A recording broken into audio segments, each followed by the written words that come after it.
Hold on a second. I got to take this. Let me find a video for you guys. On May 3rd, 2017, in this committee, Chairman Grassley asked you point blank, quote, have you ever been an anonymous source in news reports about matters relating to the Trump investigation or the Clinton investigation?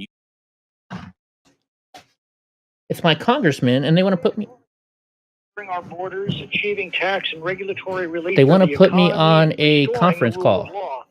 But as recent events have reminded us, the rising tide of political violence does not stop us from talking with each other. Shall we do it together? I'd like to hear your views. Hope you'll be able to join the call. All you have to do is stay on the line, automatically connected. And if I've caught you at a bad time, you can always reach my office at 916-786-5560. Should we listen to the congressman's call? Live conference in progress. Please be aware that your company may leave your for up to 32 seconds after you leave the conference. If you would like to ask the speaker a question, please press 0. Now I think tax relief, the regulatory relief, the spending reductions are doing far more good than the tariffs are doing harm. Settings. Let me see if I can add this. When you're trying to accelerate the economy, why keep tapping the tariff? Okay, I think we're just about done with the dialogue, so let's get started. If you're just joining us, Congressman Tom McClintock, we're on a conference call with folks from we're going to do this. Congressional district that runs from I'm trying to add it onto here. Fresno. If you'd like to make a comment or ask a question, just press 0 on your keypad, and you'll be lined up to speak. So let's begin with Karen and Ione. Oh, this is Karen Boitano, Congressman. Can you hear me? Yes, I can hear you fine. Thanks for joining the call. Thank you so much for your comments at the beginning. I guess hold on. I'm going to comment and about, free speech. As a Republican, I've had friends and family that have disavowed our friendships and relationships because I voted for Trump. And even more so is that certain persons have said, him dead, which is just blowing my mind. I know we live in a democracy where everyone has a right to their opinion, and we should be able to speak it without those kind of threats. But unfortunately, that's always been the case. But I just wanted you to know that's occurred with me. I've lost a friendship. You have been placed in line to ask the speaker a question. This call may be recorded. 79, because I voted for Trump. This is going to be fun.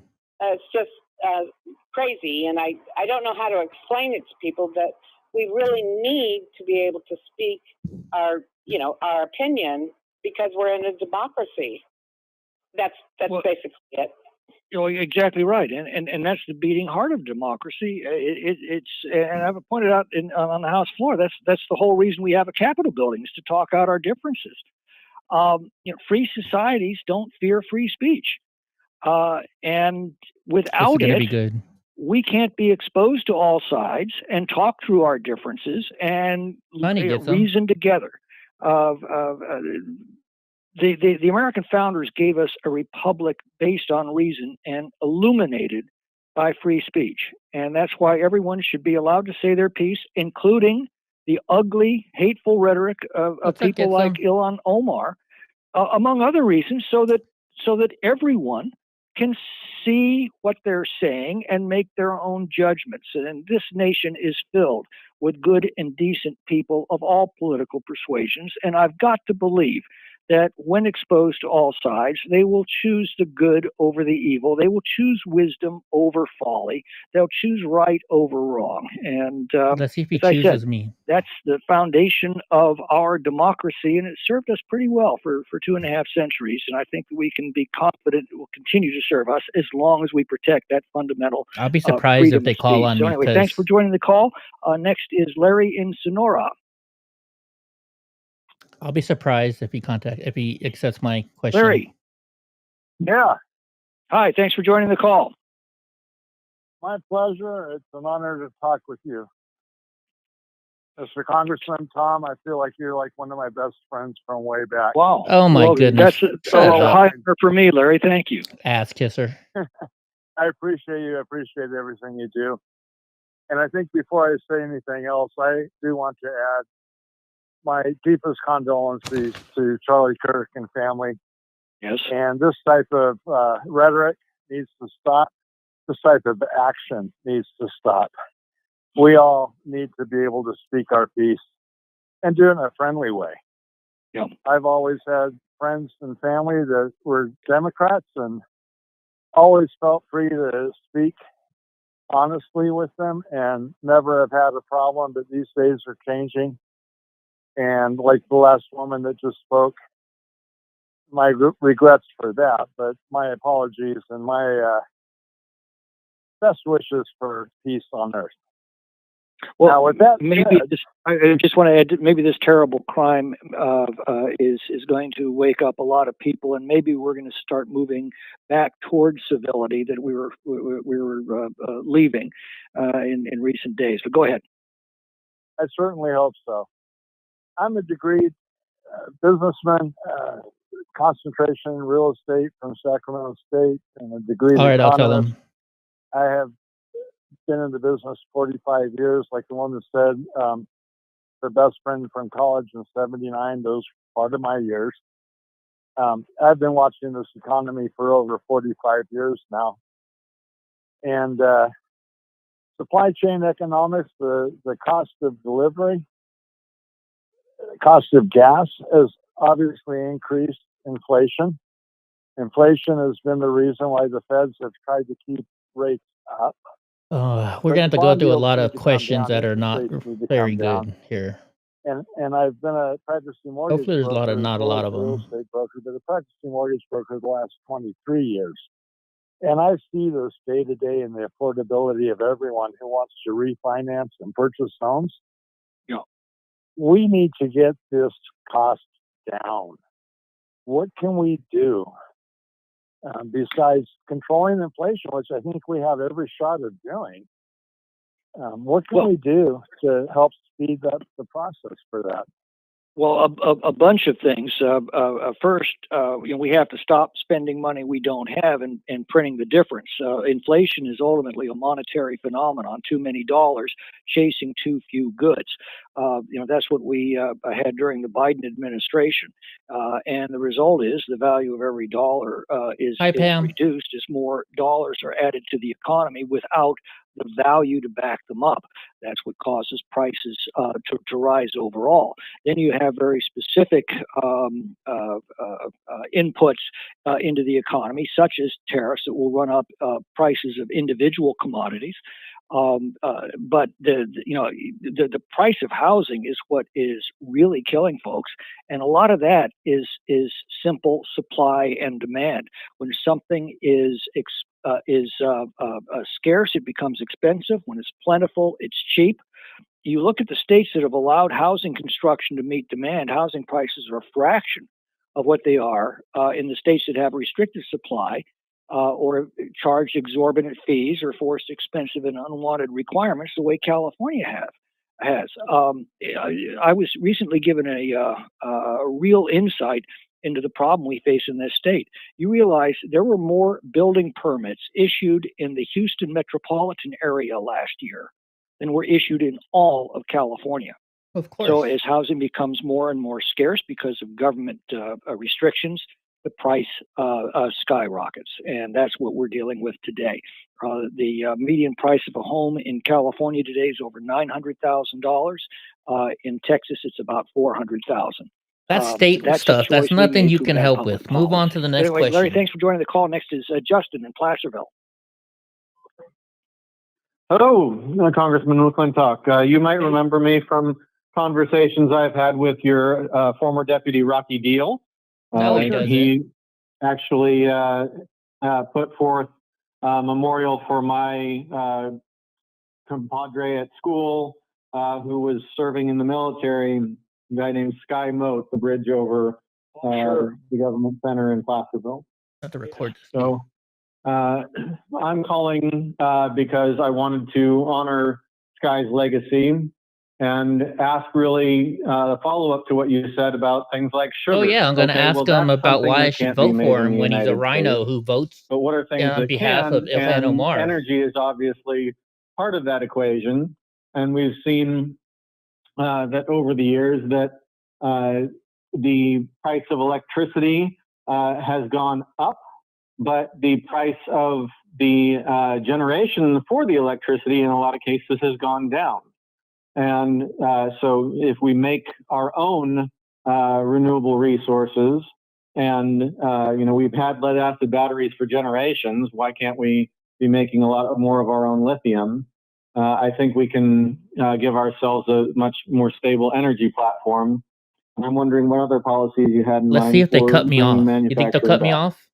Well, I mean, obviously, energy is a key factor in that, and the president has issued a number of executive orders. Some of them we were able to codify into the big, beautiful bill that are going to open up American energy resources once again. During his first administration, we achieved energy independence for the first time in our lifetimes.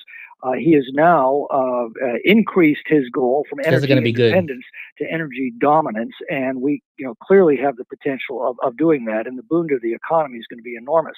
But we just have to recognize, though, that different countries are good at making different things. It's really hard to grow apples in Honduras. It's really hard to grow bananas in Washington State. So doesn't it make more sense that we grow apples and sell them to Honduras, and Honduras grows bananas and sells them to the United States? That's free trade. I mean, if you can get if it costs $2 for a widget in the United States and $1 for a widget from Canada, isn't the path to abundance to buy that widget from Canada? If we slap $1 tariff on that to even the playing field and protect American widget producers, what we've done is actually cut our supply of widgets in half. Take a real life example. We've got a 50% tariff on imported steel right now. That's to protect about 140,000 American jobs that produce steel. But what we forget is there are 6.5 million American jobs that manufacture products that use steel, from cans to cars. And what we're doing So with is he that saying tariff we is shouldn't making have tariffs? that steel much more expensive, which means the producers are going to be producing less, and jobs might be preserved at steel mills. But what we're not seeing are all the jobs we're losing at every American manufacturer. Wow, so who he's is, against tariffs. is producing products that depend upon steel. And we're doing that with aluminum. It is self-destructive. And if there's one lesson that comes through loud and clear throughout all of history, is that every country that's tried protectionism has done enormous damage to its economy. Thomas Jefferson thought that high tariffs could fund the government and promote domestic manufacturing. The result was a devastating recession that nearly destroyed So he's anti our fledgling economy. the big beautiful In bill. 1828, John Quincy Adams He's signed what against came to be known tariffs. as the Tariff of Wow. Abominations. That swept him from power. It destroyed the Federalist Party, and it lit the fuse for the Civil War. And then you had Herbert Hoover. He responded to the recession of '29 with the Smoot-Hawley Tariff Act. That didn't end well either. So we've got plenty of experience with tariffs down through the centuries. They always do the same thing. They harm whatever Right, gets economy them? opposes them. As I said, I was. Hello? Hi, is this Hendrik? This is him. Hi, Hendrik. How are you doing tonight? I'm doing well. How are you? I'm good. Thanks for asking. And what was your question for the congressman? I wanted to ask him a couple things, but mostly I wanted to ask him why I should vote for him in the next election. Okay, well, we appreciate your question, and I will throw you in the queue right now to pass that message along to the congressman. Thank you. Thank you.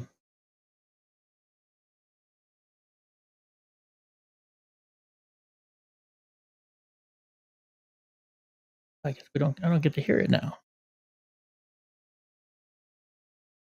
Yes. And the question, I'll try to keep it simple.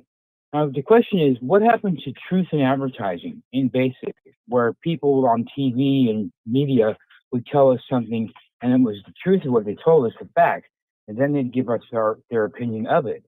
And where opinions differ is with Democrats constantly, we're in a challenging debate where I ask them where they get their information from. And come to find out their information is skewered by someone, even congressmen do this. So why can't we get truth and then the opinion instead of what Democrats constantly believe is not true. Well, but the question, of course, Casper, is who's going to decide what's true and what's not? Are we going to have some central authority do it? That's what the Biden administration proposed. They wanted, remember, a misinformation czar. They were pressuring social media platforms to suppress free debate. And by the way, truthful statements over everything from the COVID lockdowns to Biden family influence peddling to climate change hysteria. They were suppressing debate. So the question occurs again, who's going to decide? And if free society says, that's what democracy is. We put truth next to lies. We put facts next to fiction. We put wisdom next to folly and good next to evil. And then we trust the people to know the difference. That is the very foundation of a free society. And that's why it's the first article in our Bill of Rights, because it is the foundational article for everything in a democracy. Anyway, thank you. Thank you, Casper, for joining the call. Next is Mike in Oakhurst. Mike. That's just like 10 minutes away from me. Thank you.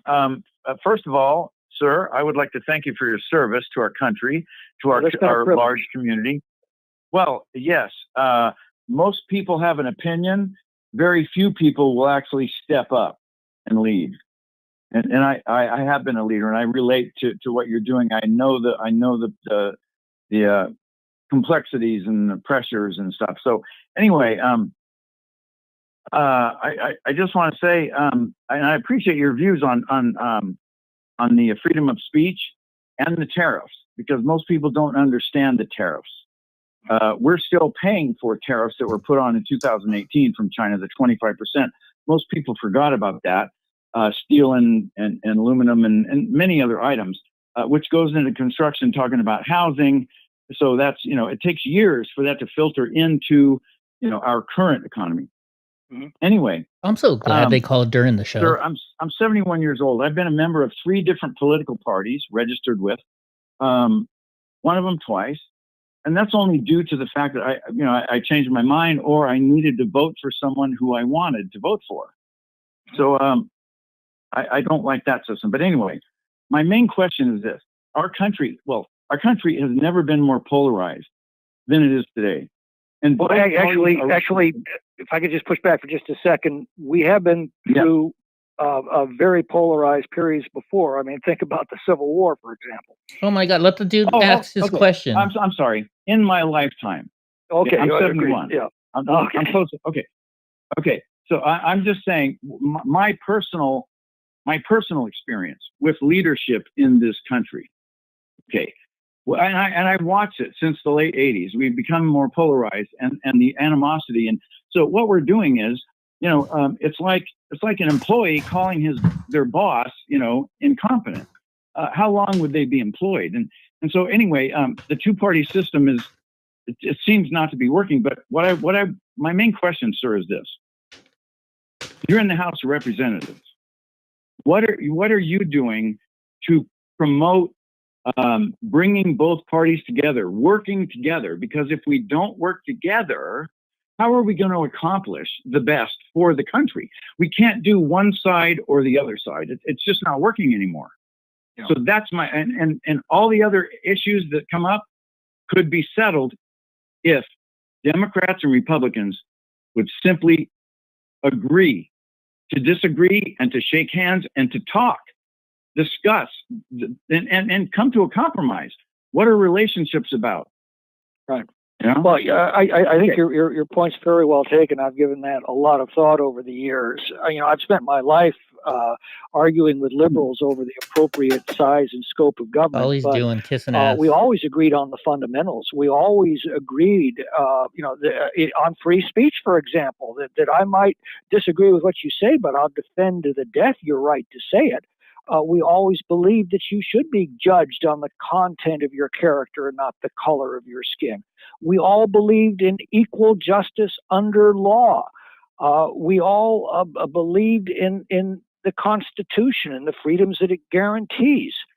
What I've found recently, though, is that these values are not shared by the modern left. The left rejects all of these things. Oh, so why did you vote the to not liberals that I've censure spent my Ilhan life Omar? arguing with, I think now have more in common with conservatives What's than up, they Aaron? have with the modern left that rejects these fundamental American I principles. started my show, and the And, I congressman mentioned the called Civil me with War. a It was conference call to join so I can ask a Abraham question. Lincoln who reminded us I a figured house this would be divided more against itself important cannot than our stand, and he said that the government news. cannot endure permanently, half slave and half free. He went on to say, I do not expect Like the government to Congressman is dissolve. I do not Tom expect the McClintock. house to fall.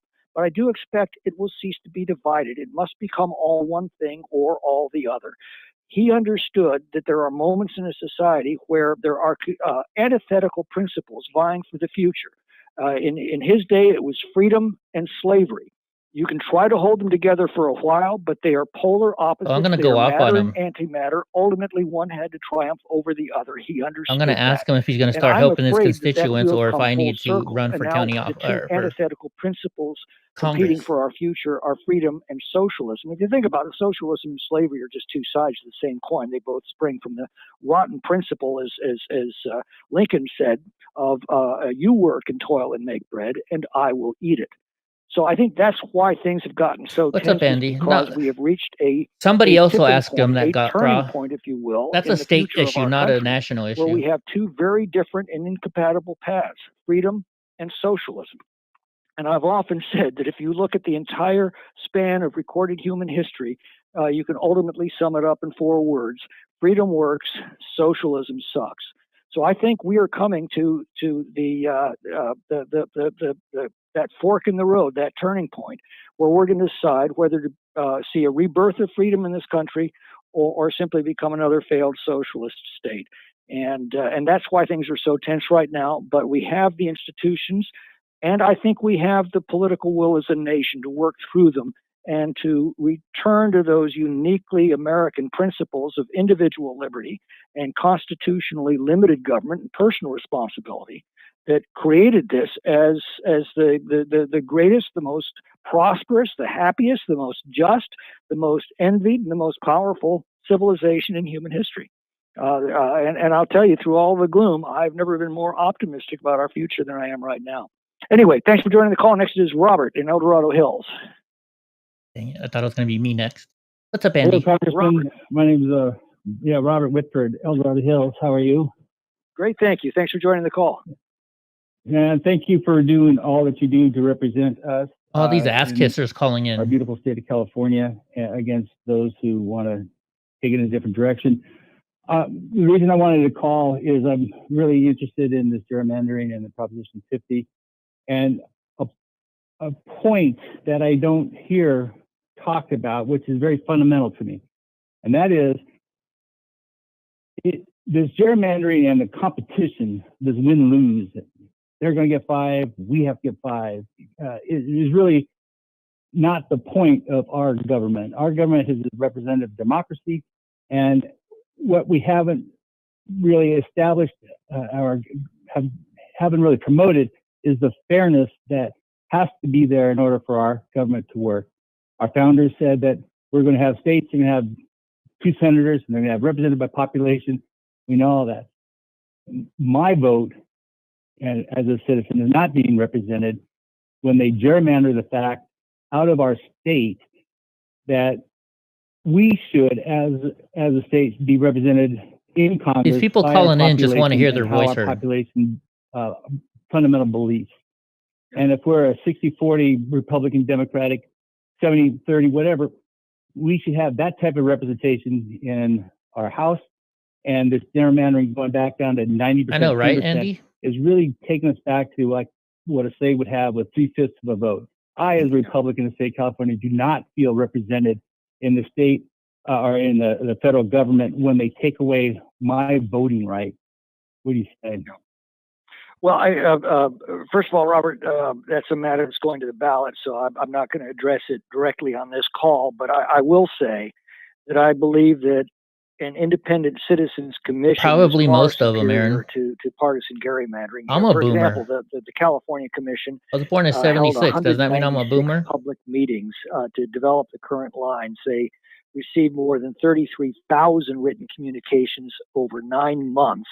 They listened to every constituency, every community in the state. They drafted a consensus plan in public. I think that is far superior to Well, I'm any Gen X. redistricting Oh, done behind closed doors by whatever. Same thing. self-interested politicians. And I think we probably need to leave it at that and leave it to the voters. So thanks for joining the call. Next is Curtis in Rescue. Curtis, you there? Hi, Congressman. Yes. Hi, Congressman. Thanks for taking my call. So, I think I'm more of a dick than Gen Trump. X. Yeah, I'm here. Can you hear me? Yes, go ahead. Yes, thanks for joining the call. Yes. Given the Trump administration pushback against all things California and how they're cutting the federal budget, are you standing up for forest management, fire suppression, which of course matters so much to any of us that have home insurance out here? And lastly, the role of FEMA to respond That's to true, disasters. I guess, if you're a boomer. All that's been gutted, and I'm curious about your representation of trying to maintain forest management sensibilities, fire suppression, and also FEMA. Sure. Well, an untended forest is no different than an untended garden. It's going to grow and grow until it chokes itself to death, and then it's going to be consumed by disease and pestilence and drought and ultimately catastrophic fire. That's the problem we're facing today, because that's how nature gardens. She's a lousy gardener. If you doubt that, just I know, leave your own Aaron, garden but alone for a few years and what tell are me these what it people looks going to like. do? Nature doesn't care that it takes hundreds of years for a forest to return after a fire, because nature's got all the time in the world. We mortals do care. That's why we set up the U.S. Forest Service to do the gardening, because all of the excess timber in a forest Actually, though, we have a lot of federal land here, it's going though. to come out in only one of two ways. Either we're going to carry it out or nature's going to burn it out. Now, for decades, we sent foresters out to mark off excess timber, and then we auctioned that timber to logging companies, and they paid us to take it out. The revenues from these federal timber auctions went right back into the forests. For nearly a century, we had healthy, resilient, and fire-resistant forests. And then we passed environmental laws in the 70s that made forest management endlessly time-consuming and ultimately cost-prohibitive. The studies just to do a forest thinning project take an average of 5 years now. They cost millions of dollars, so not much gets done. We've had an 80% reduction in timber harvested off the federal forest. We've had a concomitant increase in acreage destroyed by fire. And now we have lost nearly 1/4 of our national forest to fire just in the last 10 years. So the problem is fundamental. We've got to get back to sound forest management. And that's what the administration is aiming to do. So I have found them to be very, very strong advocates for restoring the forest management that protected our forests from catastrophic fire for nearly 100 years. And with regard to FEMA, let me tell you one quick story. In the first Trump administration, we had the Creek Fire. FEMA denied individual assistance for the victims of the fire. One call to the president released those funds, and the folks got the individual assistance that they desperately needed. Fast forward to the Caldor fire, when Joe Biden jetted in, promised that the victims of Grizzly Flat, which was completely wiped out, would have, the federal government would stand behind them. FEMA denied them individual assistance. For 4 years, we tried to get the Biden administration to reverse its position, and it didn't. So I've found that this president is very, very strongly tuned to the importance of forest management and the importance of standing behind the victims of these environmental policies that are destroying our national forests and the communities around them. So anyway, thanks for joining the call. Next is Della in El Dorado Hills. Hello? Yes, hi. Hi, this is Della in El Dorado Hills. Hi, and, Della. Hi. I'm happy to hear that you're an advocate for free speech, and I wonder She sounds younger. your She can ask about what Ilhan your Omar. take is on these big corporate media companies merging and the conglomerates, and what about antitrust and monopolies? There's lots of disadvantages to these. Yeah, they're asking questions that are not restrictive important in our diversity and society at this localism certain moment. the You lose access to reliable local information. There's corporate and political influence, and as we saw, corporate pressure. These are all old people for sure. For the FCC to, align with certain mergers and the freedom of speech being affected, as we've seen recently. And I'm very concerned about that. And I just wondered if you have any concerns about these big media conglomerates and these mergers. Well, yeah, I mean, there's a lot to unpack in that. With respect to mergers, the beauty of a capitalist system is that it is highly democratic at its core. Every consumer votes every day with every dollar they spend on what the economy is going to produce, who's going to produce it, how much they're willing to pay for it. It is a highly democratized system. The decisions of companies to merge, to manage themselves, what to produce, what not to produce. These are all in a free market driven by the dollars that every consumer spends every day. The consumers are in charge, and the companies are compelled to follow consumer desires unless the government steps in and starts making those decisions for consumers. That transfers the power from the individual consumer to politicians and government officials, and that never ends well. So I'm very much laissez-faire when it comes to the management of any corporation. Corporations ought to make their own decisions, following the instructions that they're getting every day from the marketplace, from individual consumers. So he's basically saying what companies do, companies do. If they make bad decisions, they will fail. I only ask that they leave me out of it and not ask for subsidies for their bad decisions. As I said, freedom works, and it's time we got it back to work. The other issue you had was, I guess, involving what decisions media conglomerates make. I believe those ought to be governed, again, by the market, by their own audiences. They have every right to broadcast according to their own judgment of what their consumers want, and the government should not be interfering with that. It's the essence of a free society, and one of the brilliant features of a capitalist system. So thanks for joining the call, Justin in El Dorado Hills. Come on. Justin, you there? Hello. Yes. Thanks, Congressman. Appreciate the time. So my question is about the budget. I voted you in the past because you're a fiscal conservative, but I couldn't help but be very concerned about the budget that was just passed, and that my main concern is the deficit spending that will be concerned. I don't want to say anything about past administrations because both the Republicans and the Democrats have both voted in huge deficits. And my main concern is that it seems like every administration is kicking the can down the road to our children and leaving them with just more and more debt.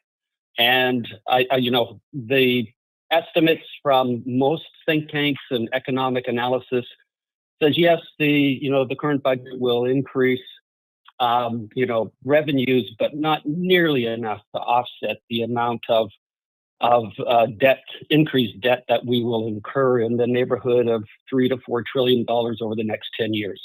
Probably so I'm wondering, as a fiscal conservative, how could you have voted in and supported such a budget? Well, it's true. The CBO projects that the big, beautiful bill will increase the deficit, but that's based on a prediction of 1.8% annual GDP You hear growth. he's going back and forth? Now, bear in mind, he was talking bad about tariffs, but he's now saying the big, beautiful bill is good. Through the Great Depression. In the second quarter of this year, we didn't have 1.8% GDP growth. We had 3.8% GDP growth. We're about to close the third quarter. The Federal Reserve Bank of Atlanta is projecting 3.3% growth for this quarter. So if we're able to sustain 3% growth over the next 10 years, the deficit doesn't increase. The deficit is reduced by about $4 trillion. And we need to remember that there was one other time in this nation's history when we had a deficit as large as this one relative to GDP. That was the end You of notice World War how they II when asked me we what question I exhausted was going to all of ask? our I bet you they resources have his answers fighting written down the most already. terrible war in human history. People forget how we got out of that debt. Harry Truman cut the federal income tax rate from 93% down to 60% or so. He abolished the excess profits tax. He cut federal spending from $85 billion down to $30 billion in a single year. He fired 10 million federal employees. It was called war demobilization. The Keynesians at the time predicted 25% unemployment in the Second Great Depression. Instead, we got the post-war economic boom. These are the policies that are very much being followed by the big, beautiful bill. I voted for it because I think it is going to provide enormous fuel for the economy, that it is going to boost our growth rate well beyond 3%, provided we don't self-sabotage with tariffs and actually reduce the deficit. The fundamental problem is spending. I mean, if you want to know everything there is to know about the budget, you just need to know three numbers. 46, 64, and 94. 46% is the increase of inflation and population over the last 10 years. So 10 years' time, we've had 46% growth of inflation and population. Never mind. We've had 64% growth in revenues. That's after the Trump tax cuts. Our revenues are growing much faster than inflation and population combined. This is not a revenue problem. The problem is that third number, 94. That is the increase in spending in the same period. It is the spending stupid, to paraphrase James Carville. That's what now he's paraphrasing James Carville? Reduces mandatory Oh my spending goodness. by about $1.7 trillion over 10 years. One of the biggest liberal douchebags there is. It prevented one of the biggest tax increases in American history. It provided the biggest cut in mandatory spending over 10 years in history. And it lowers the tax rates that are going to be paid for everybody from folks earning tips to overtime to people over 65, people with children, people who live in high tax states. I think it's going to be I got one question I'm going to ask them, guys. I can only ask them one, and I'm reviving the asking them what's American important to economy. me So because I'm the one very in proud his of that district. vote. I'm very glad we got it in place, and we're going to know by this time next year whether it works. So anyway, thanks for joining the call. Next is Irvin in Modesto. Yes, hi, my name's Irvin. I'm in Modesto, California, in the automotive industry. Thank you for taking my call. As in Modesto, the area that you represent, we're a loud minority in California, and hopefully the purging of the ineligible voter rolls helps us.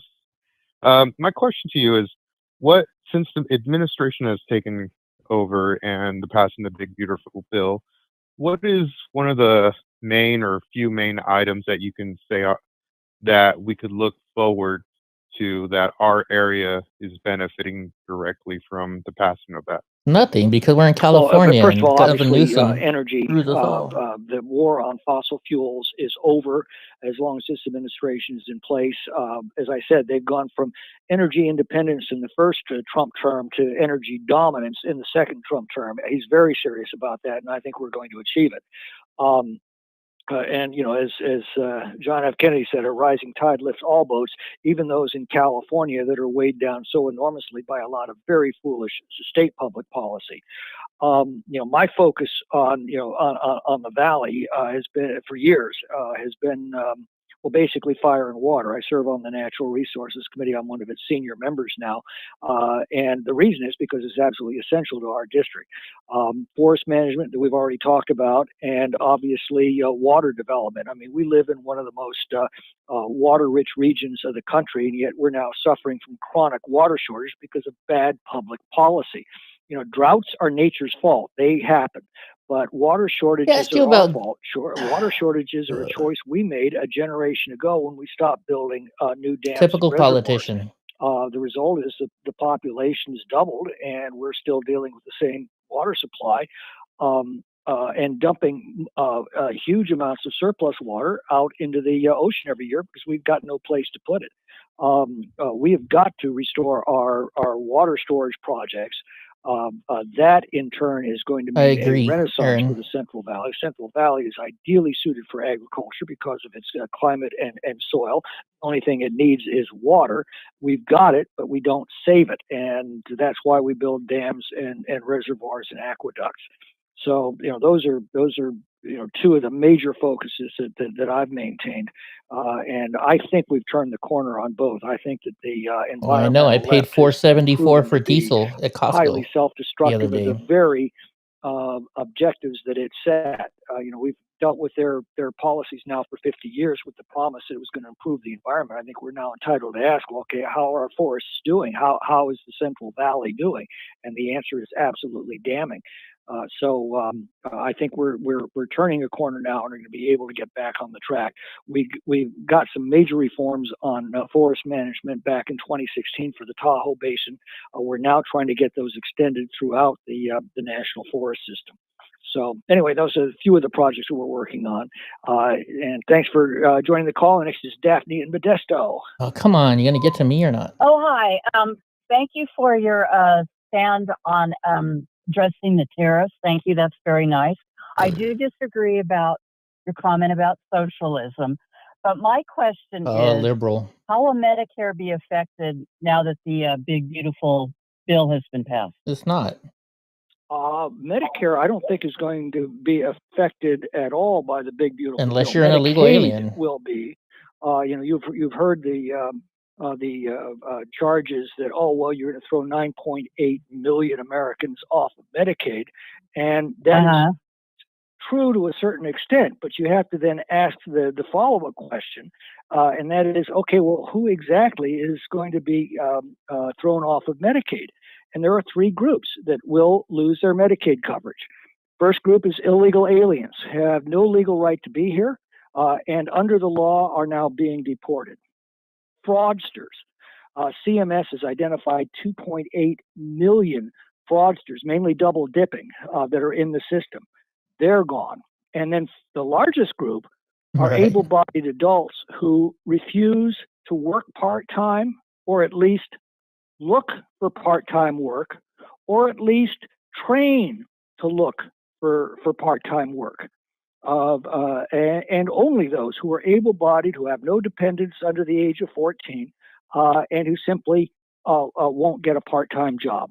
I don't think it's too much to ask for those who are benefiting from these programs, if they're able to work, to at least make half the effort that other families are making every day to pay the taxes to support these programs. So that's the knock on the big beautiful bill that is going to deny Medicaid to these groups.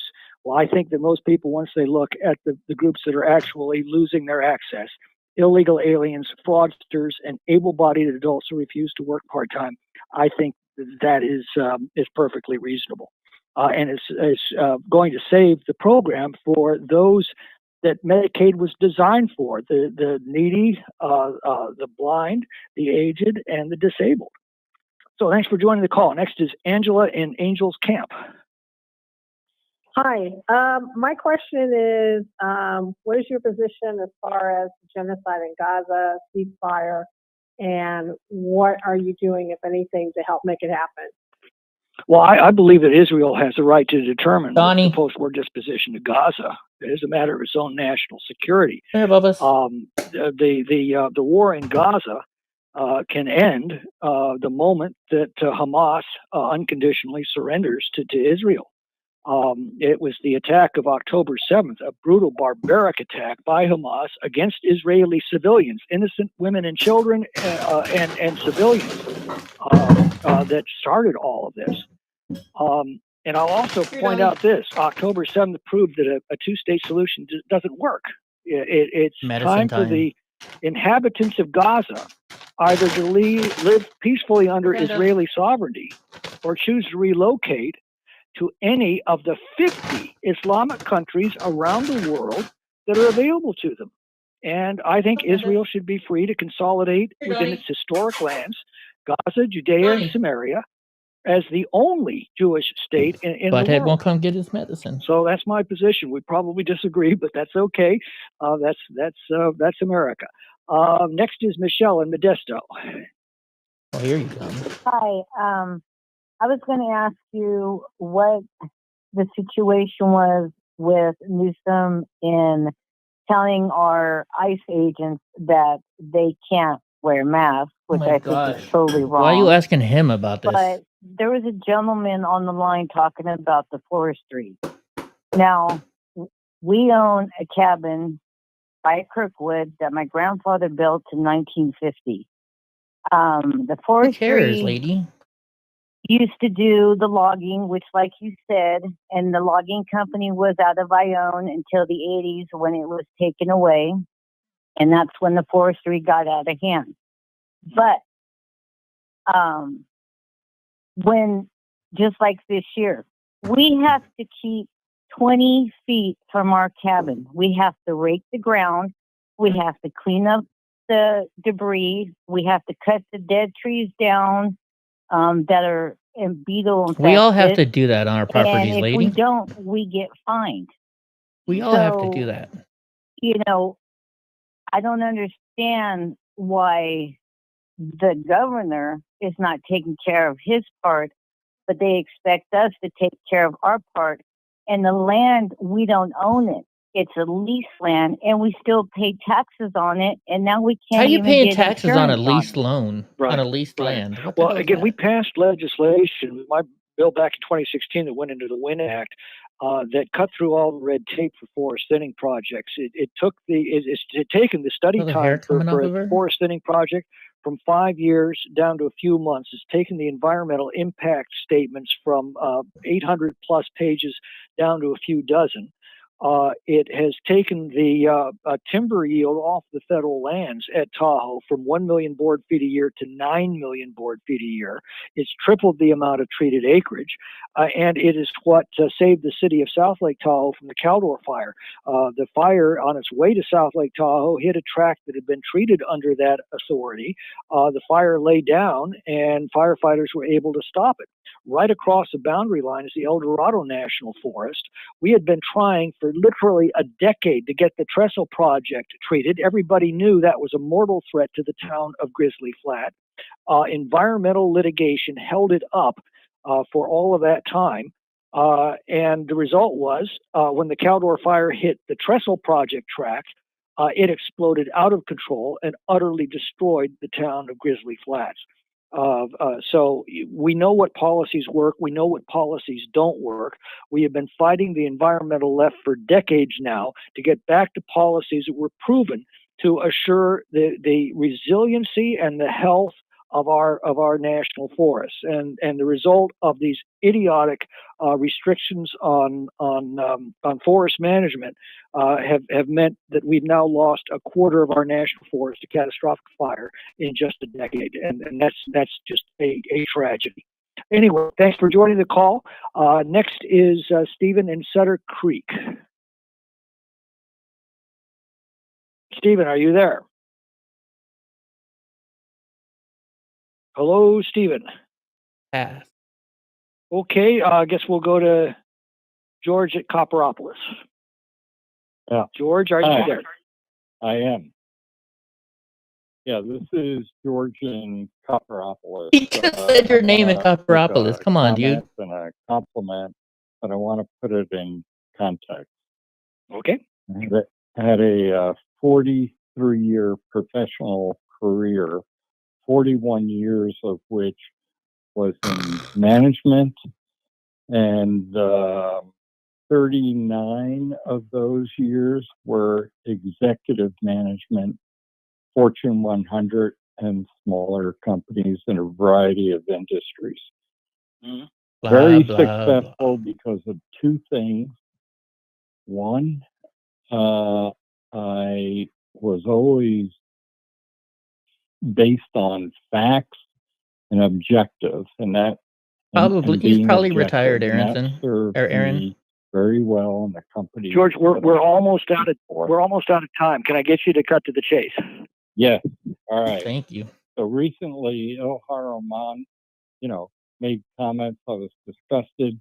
Then I was Almost out of shocked time. when I saw you voted against censoring her. Yes. And then I realized 10 plus years of retirement, I had drifted from those good objectives, and I read your explanation of why you voted against it.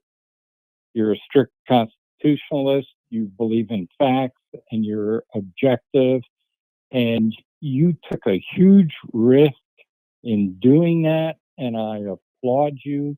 You absolutely did the right thing. George, that is very, very kind of you. And believe me, I'm I on the hate other to end. cut you off in the middle of a great compliment like that. Thank you. But we're out of time. So I want You to better pick everybody you. who's joined the call You better. tonight, and You motherfucker. apologize if I didn't get to you. You can stay on the line, and you'll get switched over to voicemail, and You can leave your message motherfucker. there. And if it's an issue you need us to look at, just let us know, and we'll get right back You to motherfucker. you. Our office is here to help you in any of your Your encounters office never with the answers our federal fucking agencies, phone, you or piece when of you shit. just want to express yourself. The El Dorado Hills number is 916-786-5560. You never answer the Our fucking Modesto phone. office is 209-550-6910. If you get a message or recordings, because our lines are full, we'll get back to you. No, And you of don't course, ever you can get go to our back, you dumb website, motherfucker. That's my whole problem. That's McClintock.house.gov. why I'm trying to ask you a question right McClintock.house.gov, now. and all that information is there. And our chefs there not only to convey your opinions and concerns and What's up, criticisms Snookies? to me, but they're also there to help you You run know interference with any why? federal 'Cause agencies see, you're having trouble with, whether it's I've trouble sent getting a them a lot of passport, issues with the complaints VA, under hassles my with real land name, agencies. Hendrick, and If that's it's a probably federal why that they're agency, it's cutting it our off job so to they go don't to have to bat let me for you. fucking So talk. if you're having a Because they close know what I'm gonna encounter, say. you don't need to face the bureaucracy alone. We can't offer legal advice, but we can't order the bureaucracy to act, but we can be sure that you're getting a fair and timely hearing and being treated fairly. You don't So answer I your want to thank fucking all of you phones. again How for can we joining the fucking call get help from tonight. you, It's asshole? a pleasure to serve you in Congress, and a privilege over the years. And I can't thank you enough for joining us tonight and for being a part of this discussion. So I'll bid you a good evening. Please press 1 to leave voicemail. Please leave your message after the tone. When done, hang up or press the pound key. Congressman, I was wondering, did you cut it off because you saw my name and you didn't want to have me speak on your little conference call? So my question to you is this: when I have an issue in my city, I get to go and speak to, in front of the public forum at the city council meeting. In county supervisor, I want to talk to them. I can go in front of the public and speak to the public comment area. Now, when I want to speak to somebody in Congress or the Senate or the president, I can't do that because you guys don't have that. So I got to call my congressman. And every time I call my congressman's office, whether it be El Dorado or Modesto, you never answer the phone. And so then I'll call 20, 30 times that day because I'm a persistent person like that. Because you work for us. You're supposed to help us. And I leave a message every single time, and we never get a call back. And when we email you, we get it like I just now got an email from you today, probably because of this call that we're doing right now. And it took you 5 months to email me back. And it's not even you, it's just somebody in your office. A month ago, I met with you at the Lincoln Reagan dinner for the Madera GOP. And you gave me Mr. Tudor's number and you promised me. You said, Eddie, he's going to be expecting your phone call tomorrow. And I called. And he's on vacation and not even in the office. And you know what? I left a message for him. I never got a call back. Funny how that works. And so if you call your DC office, they're like, well, we can't help you here. You got to call Modesto. And I tell them that Modesto doesn't answer the phone call. And I'm not the only one. If you look at Facebook and any social media right now, you have it turned off that we can't even tag you in a post because so many people are complaining that you never answer your phone. And then now the other day, you went and I just heard you answer, "Oh, I did the right thing by voting not to censure Ilhan Omar." Now, I'm a person that I love the free speech. I have a podcast, and I also work for the local radio station for Guillermo Moreno, and I know you know who I'm talking about. So I totally believe in the free speech here. But free speech protects you from getting arrested. It doesn't protect you from losing your job or being censored in Congress. So don't tell me you voted to save Ilhan Omar from being censored because it's the Constitution that says you should. That's baloney. You know it, and I know it. So my question to you is this: the other day when I heard that, I got really mad, and so I'm holding paperwork in front of me right now because I'll vote for a Democrat if we're on the same page and they're going to vote for what I want. But there's no Democrat in the last 20, 30 years that I would ever vote for. So I can't vote Democrat. And I obviously don't want to vote for you because you don't even stand up for us and you don't help your constituents. So my question is why should I vote for you instead of me actually running for Congress and taking over your seat? But I'm guessing you're never going to respond to me to that because you never answer your phone calls, and I'm probably wasting my time here. But I got to tell you this, I am live on my show because you guys called me during my show. And when I saw Congressman McClintock on the caller ID, I was like, I better take this. So I've been live streaming this whole entire call. And every one of my followers that have been watching you have just been laughing at the lies that you're making. Or you're just actually, that's just a politician's answer. Because you're not answering any of our questions. All the questions you took were on state policy, which you have nothing to deal with. So why don't you prove me wrong and stop me from having to run against you? Because I got to tell you what, I've been on HBO. I've been all over the place. I am more famous than you can probably imagine or think. You think I'm just some dumb hick from North Fork. I'm not. Even President Trump knows who I am. So I would appreciate it if you call me back. You have my number because you called me on this, and I'm live on the air, so I can't give out my number. But you know my number. Look up Hendrik Edward Block, or you can email me at eddieblockfilms@gmail.com. But I know you won't do that either because you don't care about us, your constituents. But if you prove me wrong, or maybe want to come on my show and personally talk to me about it, maybe we can do that. Eddie Block Films. And if you can't figure out my phone number, is just call up Guillermo Moreno from from down here in Fresno, AM 1550 AM radio.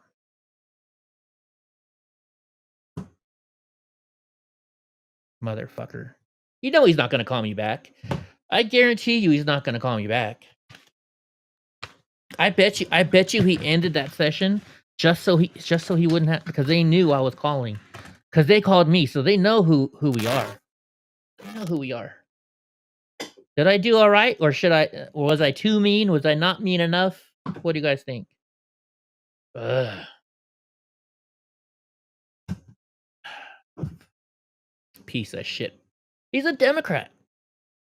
Oh no, the tariffs are gonna ruin our country. You don't understand, see? Because well, if we need 1 million of these widgets, right? If we need 1 million of these widgets, and we only produce 500,000 here in the United States, but we get more from Canada, and they buy them there because they're $1 less. If we add that dollar in tariff, well, then guess what? We're still only making 500,000 of those widgets. No, motherfucker. If they're gonna buy more from the United States now, then guess what? You're gonna provide more jobs, and we're gonna sell more. Jeez Louise, these fucking politicians. I should ask them how much money the Democrats are paying for them to fucking vote for them. What's a widget? A widget is a term you learn in business school. So you don't want to say, hey, I'm going to sell a whole bunch of Celsius drinks. You say, hey, I'm going to sell a widget. A widget is just some made-up name that you can replace instead of saying, oh, I'm going to sell these dog treat, the dog pill medicine, or Celsius drink, or a zero tolerance knife, right? Or my new iPhone 7 Pro Max, or 7 Max Pro, whatever you want to call it. That's what a widget is, bro. That's what a widget is. Fucking, everything he said, he sounded liberal in. Was I wrong? For any of those that didn't hear it, was I wrong